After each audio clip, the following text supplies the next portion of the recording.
É uma alegria grande estar com os amigos da casa de Frei Fabiano, onde a gente realmente tem cultivado grandes amizades. E espero que, mais uma vez, juntos, possamos refletir com a acuidade possível, com tranquilidade, a respeito dessa passagem do Evangelho segundo o Espiritismo, que fala sobre, na verdade, a não violência, a não reação.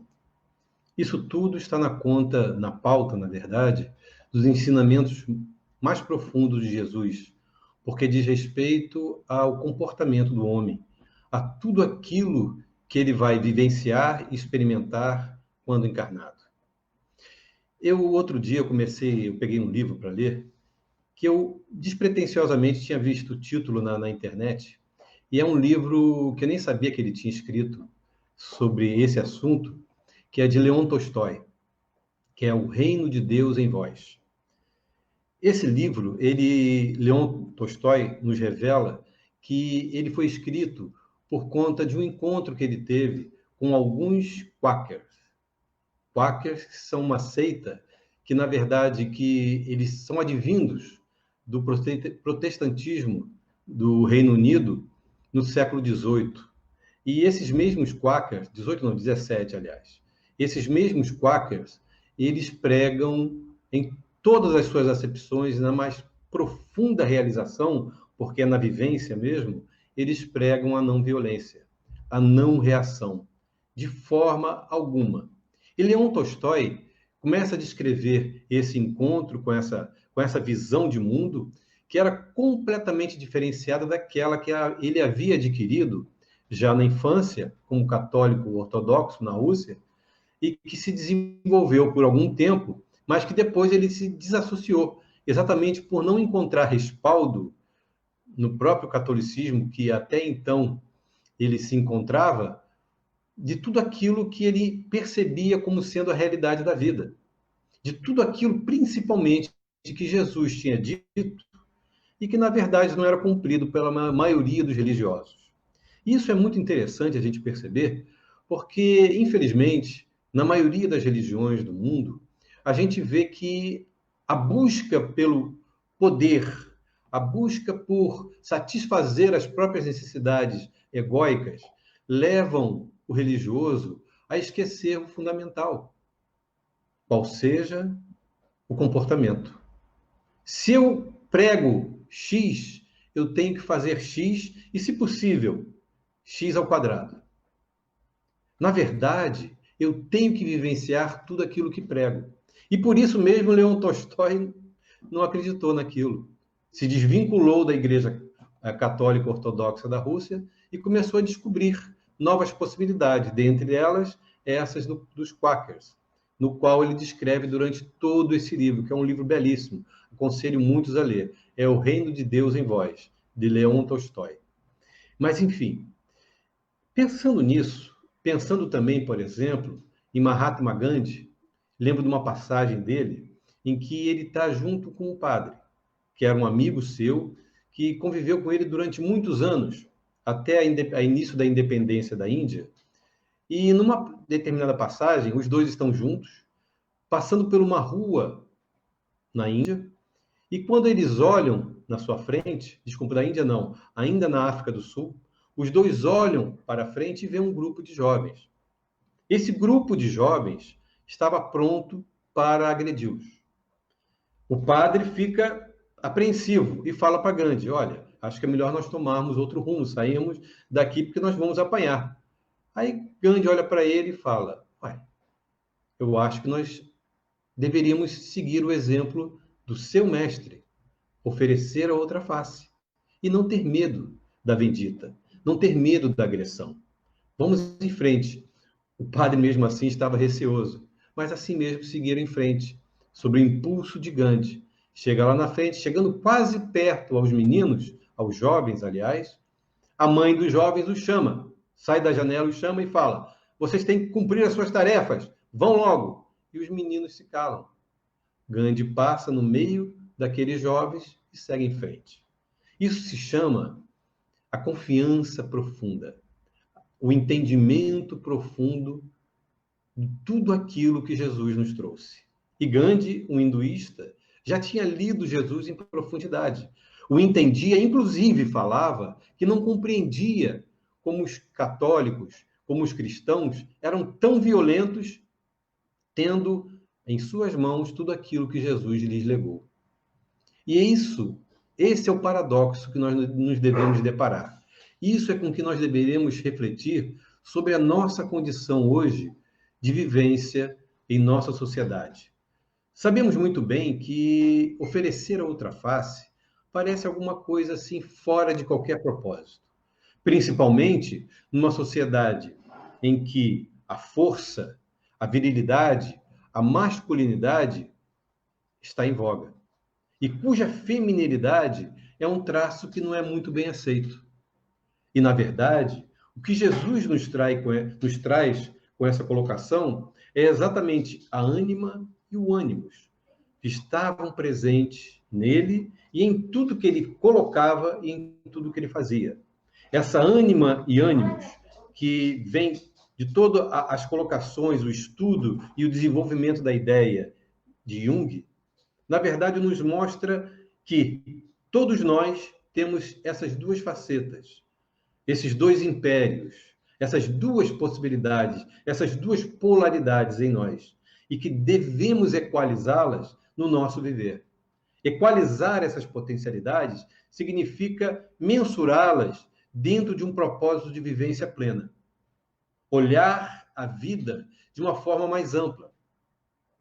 Tentar cultivar sentimentos completamente distantes da violência, da agressão. É impossível perceber, viver, ter a ideia de um cristianismo em que a não violência não esteja presente. Mas quando a gente fala da não violência e quando a gente remete ela ao Cristo, na sua passagem, a gente não está falando de uma atitude tíbia. A gente está falando de uma atitude, pelo contrário, completamente corajosa.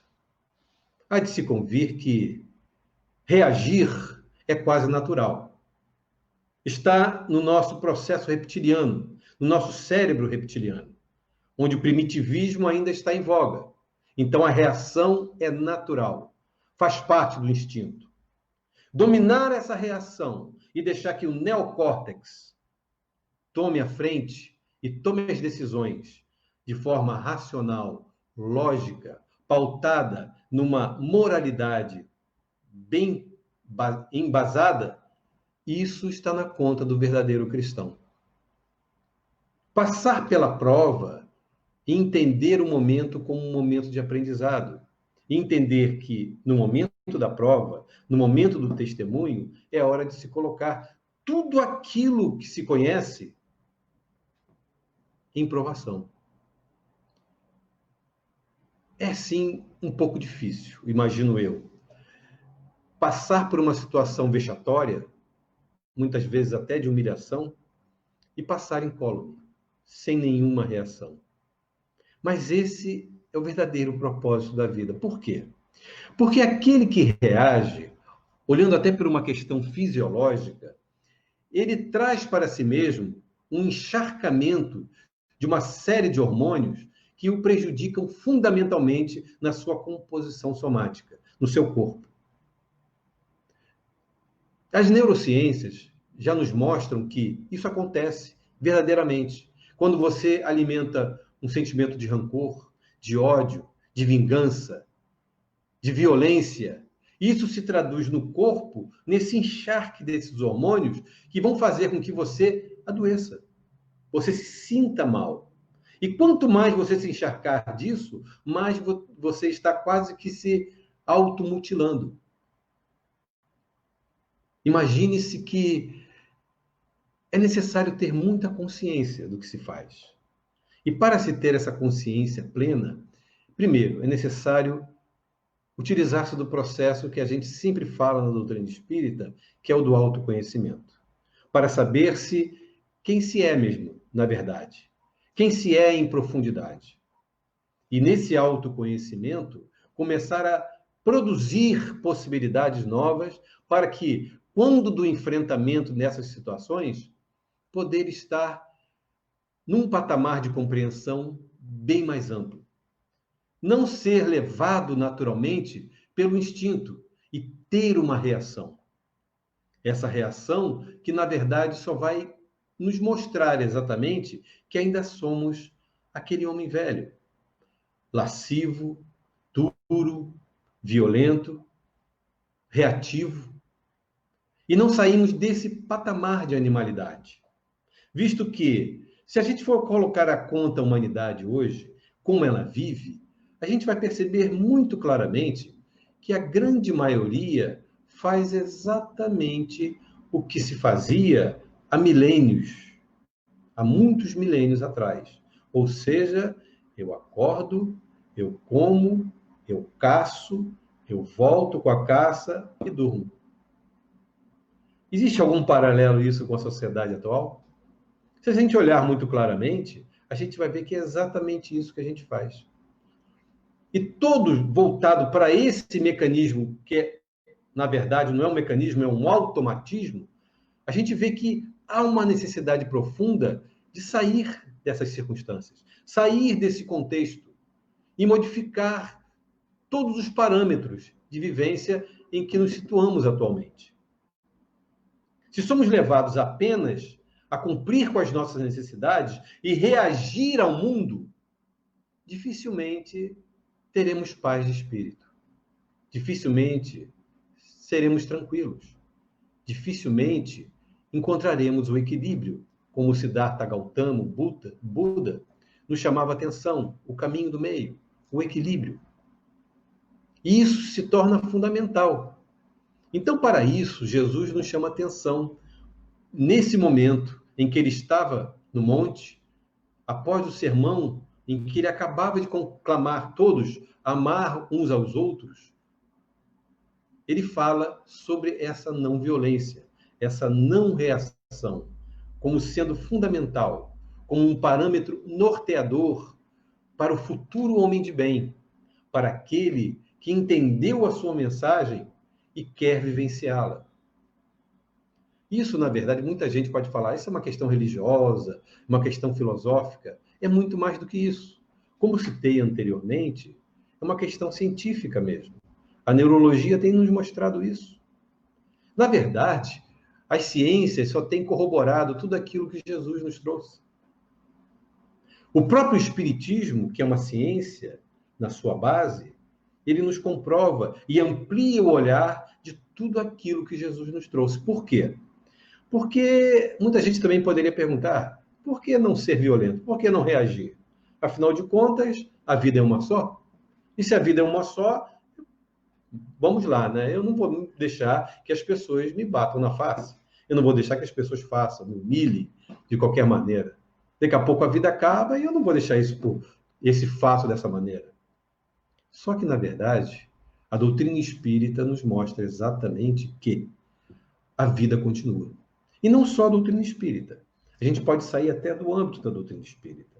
A gente vai para o âmbito da ciência, onde uma série de estudiosos, como, por exemplo, a doutora Ellen Van Bach, o Dr. Banerjee, Ian Stevenson, todos eles ateus, todos eles não acreditavam em nada de reencarnação, de vida depois da morte, e foram fazer suas pesquisas com sujeitos que faziam a regressão tanto espontaneamente como induzidas através da hipnose. E depois de muitos estudos, muitos questionamentos e muitas averiguações, chegaram à conclusão: existe vida depois da morte. E eles estão aí se comunicando, mostrando isso. Allan Kardec e Hippolyte Léon Denis Arrivai, o mestre francês, nos trouxe a codificação espírita de que maneira? Exatamente utilizando-se da ferramenta da ciência, da observação, da pesquisa e da conclusão. Olhando o fenômeno em loco e tentando entender a sua funcionalidade. Comprovando em loco que ele realmente era verídico, tirou as suas ilações e daí surge a filosofia espírita, baseada toda aonde? Na ciência, cujas consequências são o quê? Ético-morais, ou seja, a transformação do homem.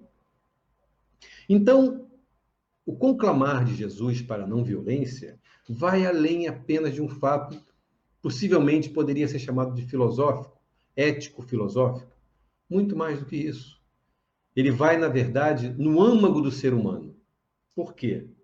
Aquele que entende que a vida continua, aquele que tem a certeza absoluta da imortalidade da alma, aquele que tem a convicção profunda e certa de que Deus é soberanamente justo e também que a lei da evolução do progresso é inerente à nossa condição, começa a entender por que Jesus nos conclamou a não violência. Porque a ciência já nos mostra isso, mas também nós entendemos que, mais do que isso, aquele que reage adquire quê? Adquire o quê? Um elo de ligação, através da sua reação, com aquele que o tirou da sua situação momentânea. Ou seja, eu permiti que outra pessoa me influenciasse e me tirasse da situação em que me encontrava e me levasse para uma situação de desgaste profundo, uma situação extremamente negativa. Eu permiti que alguém fizesse isso comigo. Poxa, então eu sou realmente um fraco. Eu permiti que alguma pessoa fizesse aquilo que eu não queria fazer, ou seja, me tornar uma pessoa violenta. E o que isso acarreta? Bom, se eu tenho certeza da imortalidade da alma e da reencarnação e da soberana justiça de Deus, essa certeza me leva a convir o seguinte, a entender o seguinte, que se a vida continua, aquela reação que eu tive vai se desdobrar e vai se desencadear o quê? Numa inimizade. Essa inimizade vai criar um trauma. E esse trauma, ele fica gravado tanto em mim como quem provocou em mim aquela reação. E isso cria uma ligação profunda que se desdobra no tempo, se desdobra nas reencarnações futuras, em outras vivências. E isso vai ter que ser revisto. Então, na verdade, eu estou acumulando um patrimônio extremamente negativo para o meu futuro. E se eu sou o senhor do meu futuro, eu quero isso para mim? Essa é a pergunta que eu devo fazer.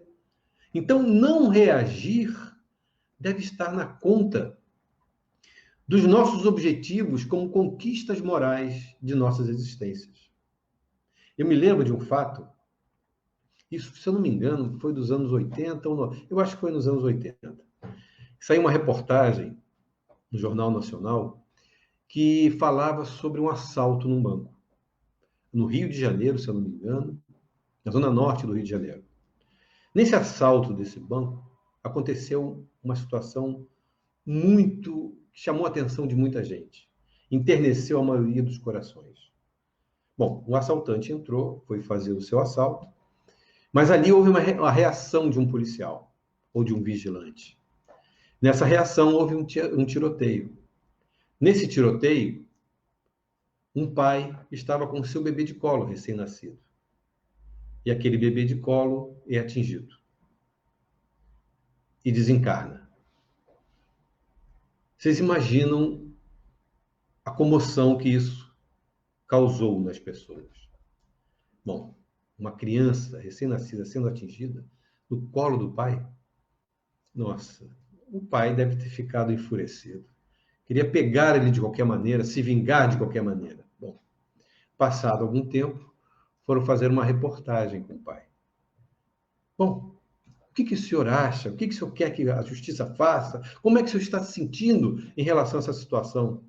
O pai fala da seguinte maneira. Logicamente, não são exatamente essas palavras.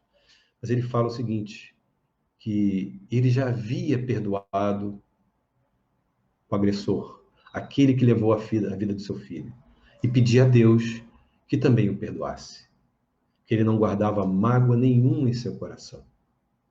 Nossa! Quem de nós reagiria dessa maneira? Isso foi um fato. Isso não é uma história contada, foi um fato. Um telejornal. Então, é esse o objetivo da vida. A não reação.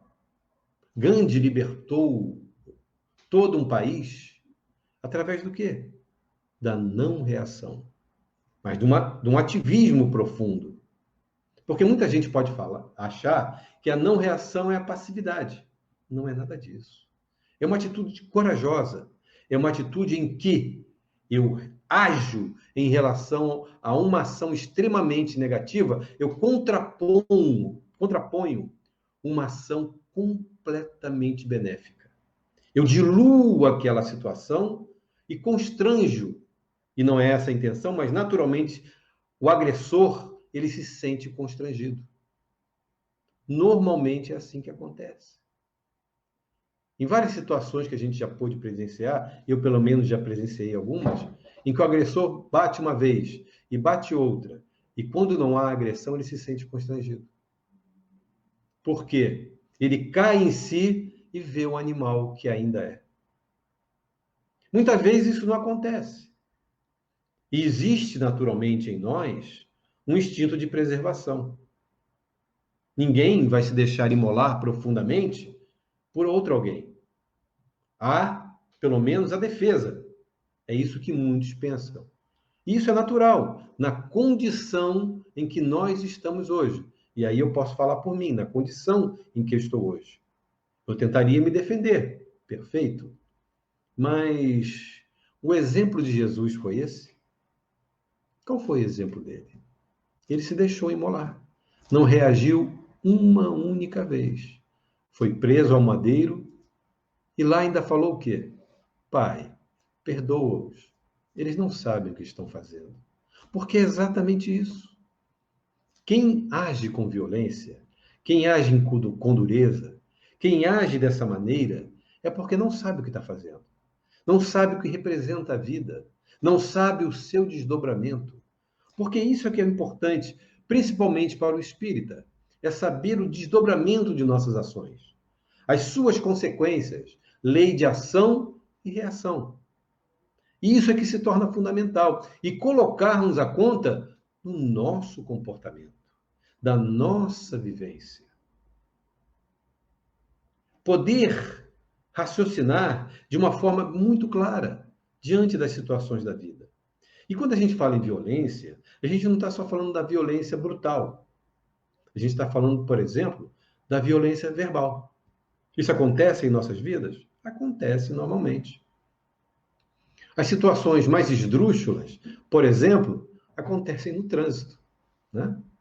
Quando a gente reage, por exemplo, a uma fechada, a um excesso de buzina, não é isso? Aí vai, fecha o outro, reage, briga. Se a gente for parar para pensar, o que a gente está fazendo ali naquele momento? A gente apenas está agindo, primeiro, com falta de raciocínio. Segundo, imbuídos pelo orgulho. O orgulho é um bom conselheiro? Jamais. O orgulho distorce absolutamente tudo. Absolutamente tudo. Tanto é que as grandes mentes da humanidade são as verdadeiras, são aquelas que abriram mão dessa potencialidade negativa que advém do orgulho e tem o quê? Uma humildade, podemos dizer até assim, científica. Porque o verdadeiro gênio, a verdadeira pessoa que busca o conhecimento, ela sempre se coloca na posição de quem? Daquele que quer aprender. A pessoa que fala, eu já sei, a pessoa que sempre se coloca nessa situação, ela realmente tem muito ainda que aprender. Ela pode ter até um acúmulo intelectual de informações bem grande, mas a sabedoria passou longe. A capacidade de utilização desse acervo de forma verdadeira, ou seja, de promover o progresso, de promover o auxílio, de transformar a vida e a sociedade, está muito distante. Ela está apenas jungida às questões egóicas, que me levam apenas a utilizar essa ferramenta, esse potencial, para mim mesmo, para mais ninguém. Me envaidecendo disso e automaticamente adoecendo com isso também. Então, na verdade, todo esse potencial que todos nós temos, todo potencial, eu falo todo porque todos nós temos, ele deve ser usado dessa maneira. Mas para que isso aconteça, é necessário que haja uma transformação mais íntima do ser, que ele consiga modificar todos os seus padrões de vivência. Todos os vícios da alma têm que começar a ser diluídos. Temos que plantar um novo jardim ao nosso derredor, para colher as flores sazonais que virão de um plantio bem feito, onde ali eu coloquei a ternura, a amizade, a gentileza, o carinho, a atenção, o comprometimento, a fidelidade, enfim. Tudo isso vai gerar uma base sólida para que eu possa caminhar por esse jardim e seguir em frente na minha jornada, com tranquilidade, porque tudo isso é baseado numa fé raciocinada, num conhecimento profundo, mas principalmente numa vivência que me fez, ou que me fará, ou que me está fazendo uma pessoa diferente da que eu fui até então. Isso é o fundamental na doutrina espírita. Não existe outro aspecto. O aspecto fundamental é esse. Tanto que, no conceito da doutrina, na sua definição, está exatamente isso. Doutrina filosófica de base científica e consequências ético-morais. Ou seja, a consequência dessa filosofia, do desenvolvimento dessa filosofia, é feito através de uma base científica. E todo esse acervo, tudo isso serve para quê? Para transformação moral do ser humano. É para isso que serve. Há muitos que não são religiosos, podem pensar, mas transformação moral, o que isso tem a ver com conhecimento, tecnologia, né? Ciência? Tem tudo a ver. Tudo está atrelado naturalmente. Quem desassociou a ciência da religião, por assim dizer, do conhecimento filosófico, fez muito mal à sociedade. Porque, na verdade, tudo isso é fundamental para o conhecimento. E aqui eu não estou falando, aliás, da religião somente a instituída.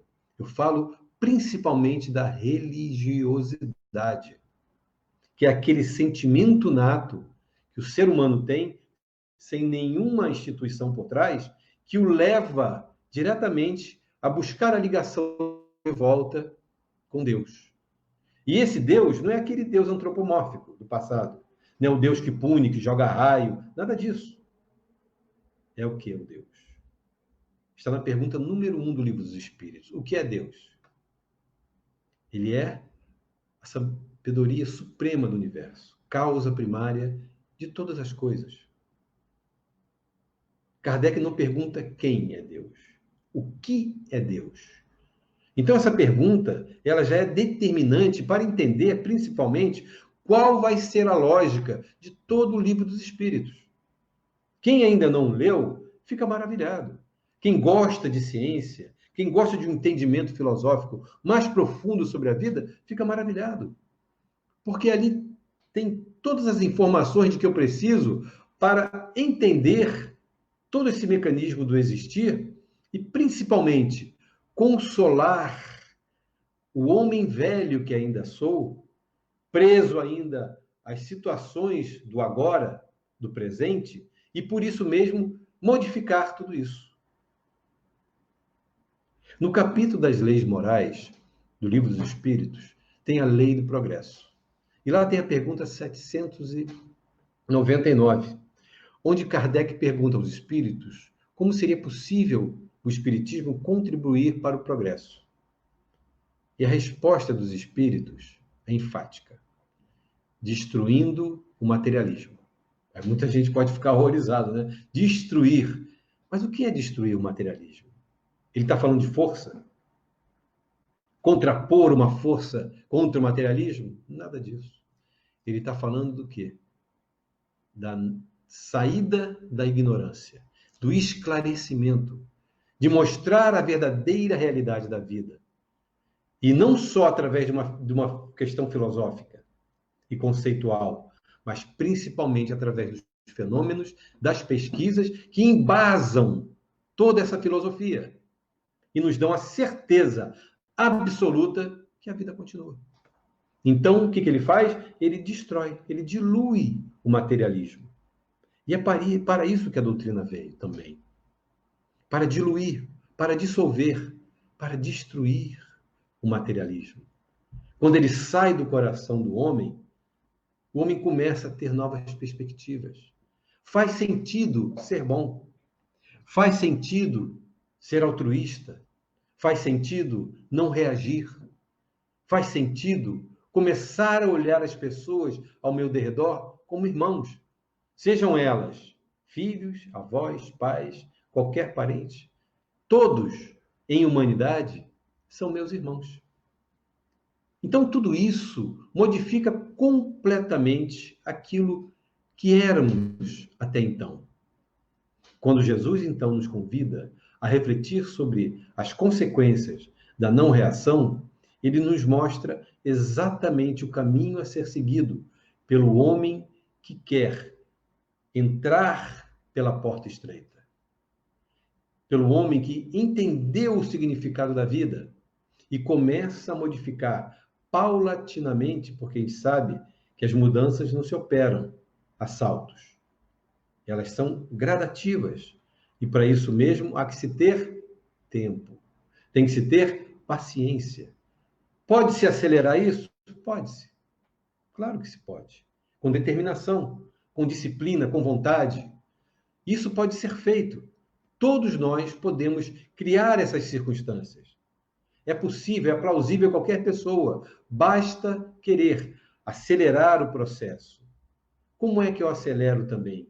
Começando nessa transformação a me dedicar cada vez mais ao bem do próximo, ao bem das pessoas que fazem parte da minha vida. Querer o bem profundo a todas as pessoas, dentro das minhas possibilidades. E isso muda completamente a situação, por exemplo, em minha família, no meu trabalho, no meu lugar de lazer, quando o meu comportamento já é diferenciado do da grande maioria, onde está pautado na conta da grande maioria a reação. A maioria reage à violência. A maioria contrapõe violência com violência. E o que nós, cristãos, espíritas, homens de bem de todas as religiões, devemos fazer é olhar realmente para a necessidade de nos tornarmos mansos. Porque, segundo Jesus, são os mansos que herdarão a terra. E para isso é necessário labor, é necessário trabalho, é necessário dedicação, dedicação profunda. Se a gente fizer um paralelo com aquilo que a gente se dedica para a vida normal, a gente vai ver que é possível. Eu conheço pessoas que se dedicaram profundamente, noites sem dormir, sem sair fim de semana, sem fazer nada, largaram tudo para poder passar para uma universidade pública, para poder fazer um doutorado e tudo mais. Se sacrificaram profundamente para uma coisa que é válida, claro que é válida. Mas você imagina quando essas mesmas pessoas entenderem que a realidade, a grande magia, a grande descoberta da vida, o grande significado está ali na sua frente. E a doutrina espírita consegue mostrar isso. Esse, na verdade, é o maior conhecimento que o homem pode ter na Terra. Para pensar um pouquinho sobre isso. Porque isso muda, inclusive, as próprias ciências. O homem espiritualizado de ciência, ele tem uma visão completamente diferente. Completamente diferente. A sua visão, a sua colocação diante dos fatos é de molde a fazer com que eles se desdobrem sempre a benefício de muitos. Ele começa a perceber que o seu papel é exatamente daquele que busca, através do seu conhecimento, dinamizar o processo do progresso, da evolução da humanidade. E se essa humanidade, a qual ele faz parte, e que todos nós fazemos, tem um gestor maior, e esse gestor, ele não pune, ele não agride, ele não maltrata, ele, na verdade, está sempre pronto a levar-nos naturalmente, através de suas leis, ao progresso, à evolução. Quando se olha dessa maneira, tudo em volta muda, ou deveria mudar. E por isso a doutrina é maravilhosa. Eu me apaixonei pela doutrina, não na minha adolescência, quando eu tive o primeiro contato com ela. Foi quando, na verdade, eu conheci uma pessoa singular, que não vou citar o nome dela sempre, e que me apresentou a doutrina com esse olhar que hoje eu tenho. Ou seja, apresentando a sua realidade, mostrando que, na verdade, não era mais uma religião, mas sim uma filosofia pautada na ciência que nos mostra a relevância do conhecimento aplicado a si mesmo. E as deduções lógicas que se tiram disso mostram-nos a verdadeira realidade do ser. Onde hoje, por exemplo, a física está chegando.